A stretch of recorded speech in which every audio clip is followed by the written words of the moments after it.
Wisconsin Political Action Committee, www.defendingwisconsin.org. I am going to show footage of the Kloppenburg press conference today where she demanded a recount. And, you know, this is really the only option to maintain our election integrity. And I'm hoping that the GAB will do a hand recount. A couple of things. There was a Prosser staffer in the room. One thing to mention, Prosser's conference, as you saw in yesterday's video, was closed by invitation only. Kloppenburg's was open to everybody, which is an important thing to note. The other thing is I will be releasing 2 or 3 videos today. The first one will be this one. The second one will show a Prosser staffer being kind of harassing and mean to me and acting rather childish. And the third one will be of a discussion we had with Kevin Kennedy today and the rally outside the Government Accountability Board. I need you to share these because Facebook blocked me from sharing. Jeremy Ryan reporting from Defending Wisconsin Political Action Committee. Enjoy the most comprehensive coverage you'll probably see of the press conference with Joanne Kloppenburg. Jeremy Ryan reporting from Defending Wisconsin Political Action Committee, www.defendingwisconsin.org. We are at Kloppenburg's press conference. Yeah.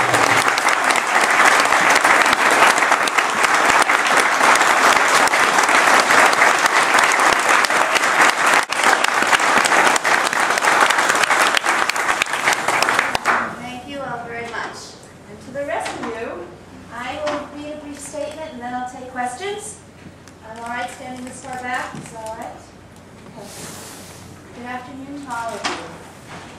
Today, my campaign is asking the Government Accountability Board to conduct a statewide recount. Yeah! Thank you! Thank you! Thank you! Thank you! A statewide recount of votes in the April 5th election for Supreme Court. Today, I am also calling on the Government Accountability Board to appoint a special investigator to professionally, thoroughly, and completely investigate the actions and words of the Waukesha County Clerk. Let me talk about the recount first. I do not make this decision lightly.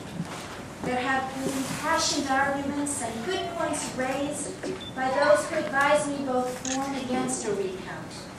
I have weighed the options and I have considered the facts.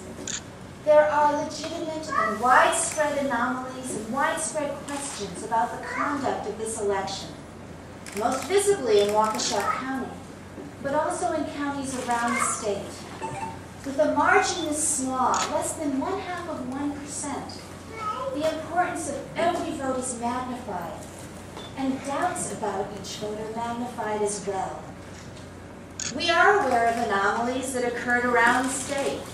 An undervote in the cities of Milwaukee and Racine, the Waukesha County situation, reports of long lines and photocopied ballots in several counties including Fond du Lac, and significant changes in the vote in Winnebago County.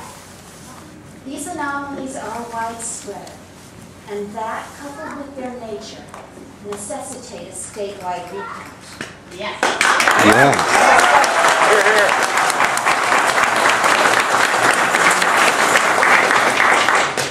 Wisconsin residents must have full confidence that these election results are legitimate and that this election was fair. A recount will establish where votes were incorrectly tabulated and expose if irregularities compromise the electoral process. A recount may change the outcome of this election, or it may confirm it. If there are problems, we need to identify them, and we need to fix them. If there is doubt, we must remove it. If there was misconduct, we must hold those who perpetrated it accountable. Let me now turn to the Waukesha situation. The recount will reveal if there are discrepancies in the Waukesha vote totals, and thus the recount will correct any past mistakes. But going forward, we also must do something to make sure that real change comes to the election processes and practices in Waukesha County. An independent investigation needs to occur to get to the bottom of what the clerk did there, when, and why. The timing of her various statements and actions, including a 1.5-day delay in notifying any responsible party about a county vote total that she knew was incorrect, the absence of any reasonable basis for her explanations, the prior knowledge by conservative bloggers contrasted with the complete absence of knowledge by the canvass board until the press conference. All of these raise significant questions about the clerk's conduct and her handling of the public trust. We must have a full and complete investigation by a trained and independent investigator. Elections are about the future. I ran for Supreme Court to help restore confidence in our court and in our judiciary. Now, going forward, we must restore trust and confidence in the integrity of this and future elections. The actions I take today will help do so, and will do so on behalf of all of the people of Wisconsin. Thank you. Questions? Julian, do you think the outcome of the election could change based on a recount? I've asked for the recount in order to determine what the right outcome is, and also to preserve the integrity of the electoral process. The Government Accountability Board is an independent agency. Why do you feel they are not sufficient to carry out a review of the actions in Waukesha County? We've detailed that in the documents we've submitted with the Government Accountability Board this afternoon, and they include the contacts and communications that the Government Accountability Board staff have had with the clerk's office that we believe compromise their ability to take an independent and arm's length view of what took place there. I mean, what type of communications and when? Oh, from the time in that Wednesday, Thursday, Friday time frame, and since the communications they've had of support and working with the clerk staff, who are their colleagues, would make it difficult for them to step back then and take the kind of more adversarial kind of investigation that needs to take place. So do you believe it's fair to require the people of the state of Wisconsin to pay for a recount if it does not change the outcome of the election? The statutes provide that the state will pay when the election is as close as this. How optimistic are you that a recount will change the vote totals in your favor? I am very optimistic that the recount will help restore our confidence in the results of the election and will enable us to be confident going forward that when people vote, their votes will be counted and that they will not stay with. How can we, the citizens, help you with the recount process? Well, you can go to the Kloppenburg for Justice website and you can sign up to help volunteer and watch the recount process, and you can support with whatever resources you're able to provide, help us support the effort to ensure that the recount process goes forward in a way that is fair to all sides. Julian, can you talk about some of the voting irregularities you think you've observed? I know you named some counties, but what was happening in those counties that leads you to believe something may be a little hinky with the numbers? Well, right now all we have are the numbers and the reports, and we've looked at spreadsheets that show historical anomalies that don't hold up statistically in terms of undervoting in cities of Milwaukee and Racine. We've heard stories, we've heard them on the day of the election, of long lines in Fond du Lac and elsewhere where they ran out of ballots. Some had to use that other machine that's reserved for people with disabilities. They had to use that more often than that machine's ever been used before. People had to wait for hours. They had to use Xerox ballots. Xerox ballots may not have been recorded properly in the machines. Those are some of the kinds of things that we have heard from people who were participating, who were voting on election day. Last time you had a press conference, you indicated you were the winner. Do you still feel that you're the winner of the election?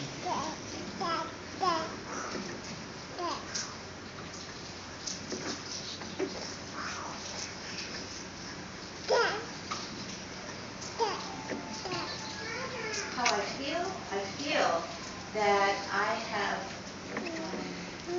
been a winner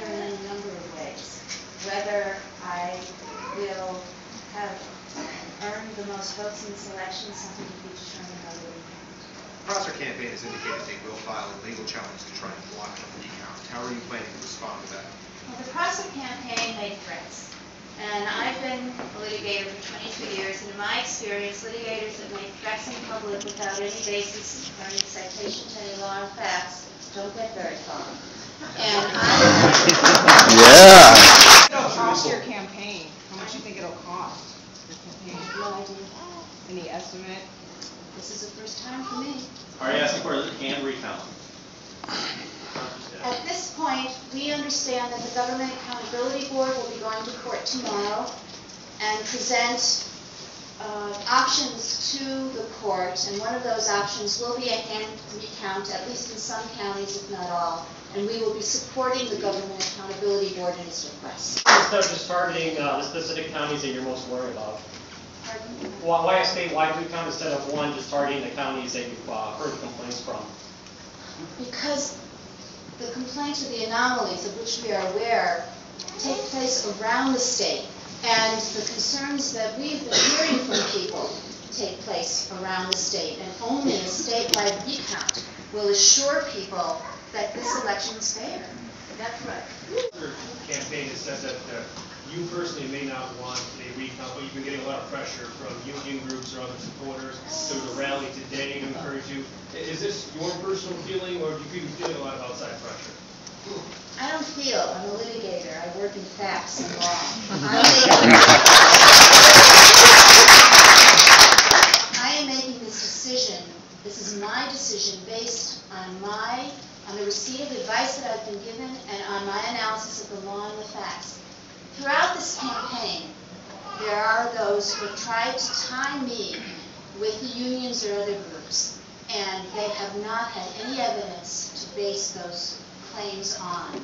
Through my words and my conduct, I have, from the start of this campaign, been the independent and impartial candidate, and I am still that.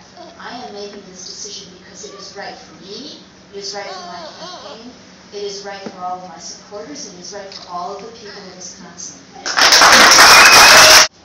Have you had any contact with Justice Prosser's campaign, or will you going forward? Oh, I'm sure I'll contact this campaign. In what way would you see that going? Oftentimes political candidates do speak to each other after an election. Do you plan to try to do that? Well, I think we'll probably see each other in court tomorrow. One of them's here in this room. Joanne, Kevin Kennedy characterized Kathy Nicholas's performance as quote-unquote apparent negligence. What do you think of that characterization that he made? Well, I don't know what he was looking at, and all I have are the facts that we've articulated in our complaint, and I believe that those facts warrant the independent investigation for which we've called. If Justice Prosser were in your shoes, do you think he'd be asking for a recount? You'll have to ask him. Are you a journalist or are you a staffer for the Prosser? Do you regret claiming that You're a staffer for the Prosser campaign. The guy in the blue shirt is a staffer for the Prosser campaign. So soon after the election. I have no regrets whatsoever. Joanne, how do you foresee this playing out? No regrets, and I said, I have no regrets. And I must say, I want to reiterate and to underscore that I have been consistent in my words throughout this campaign. And when, the day after the election, it looked like I was ahead by a couple hundred votes, supporters of my opponent and many others were out of the box like that, saying voter fraud. We have never articulated voter fraud, no matter what the ups and downs were in the election. And now my opponent is changing his tune and saying there should be no recount whatsoever. I have been consistent throughout and said that we need to do what the law calls for and requires, and in this case it requires an recount. Thank you! Thank you! Thank you! Thank you! Thank you! Thank you! Thank you! Thank you! Thank you! Thank you! Thank you!